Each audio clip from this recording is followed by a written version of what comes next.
মুহূর্তে আমরা চলে যাচ্ছি শান্তিনিকেতনে কোপাই নদী ভ্রমণে। এটি শান্তিনিকেতন থেকে 2 থেকে 3 কিলোমিটার দূরে অবস্থিত। চলুন দেখা যাক।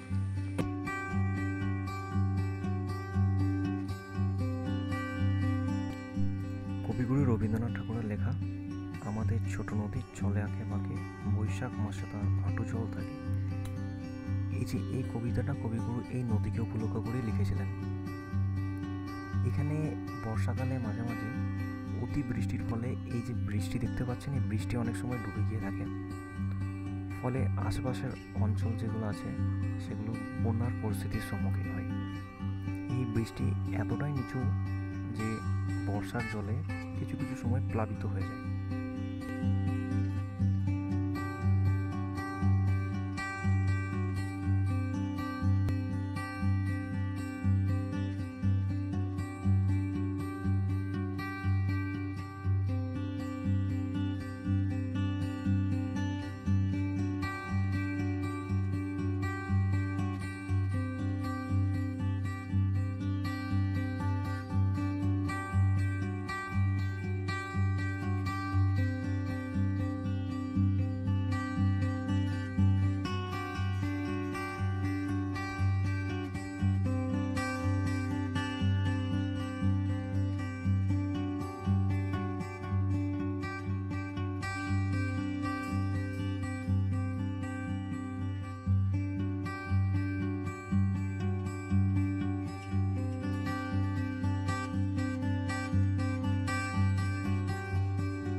এই স্থানটি যদি আপনি ভ্রমণ করতে চান তাহলে শান্তিনিকেতন থেকে আপনি টোটো পেয়ে যাবেন, অথবা বোলপুর রেলওয়ে স্টেশন থেকে আপনি টোটো ভাড়া করে এই জায়গাটি ভ্রমণ করতে পারেন।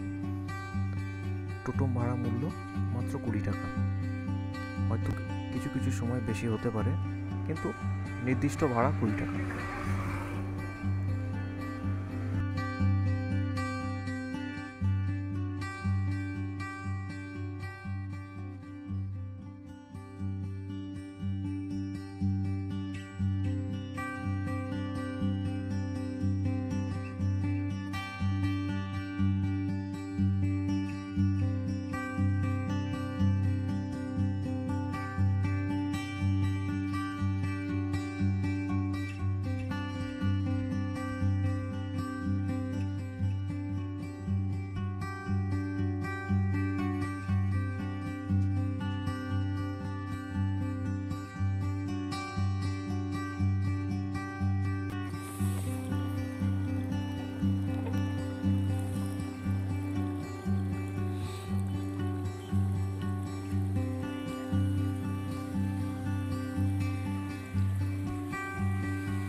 রাঙামাটির দেশ শান্তিনিকেতন এসে আপনি বাউল গান শুনবেন না তাই কখনো হয়?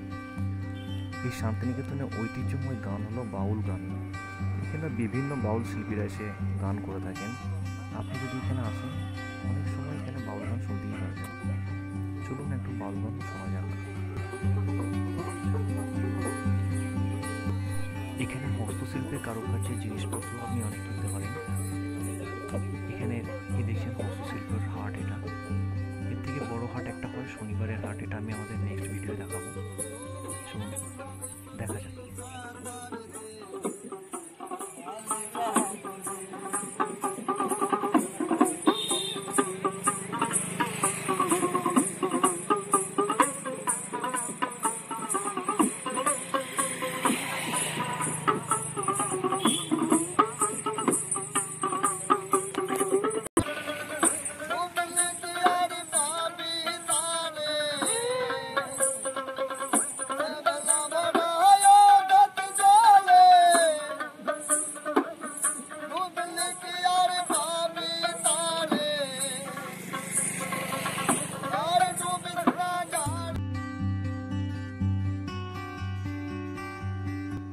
যদি ভিডিওটি ভালো লেগে থাকে তাহলে একটু লাইক, কমেন্ট এবং চ্যানেলটি সাবস্ক্রাইব করবেন।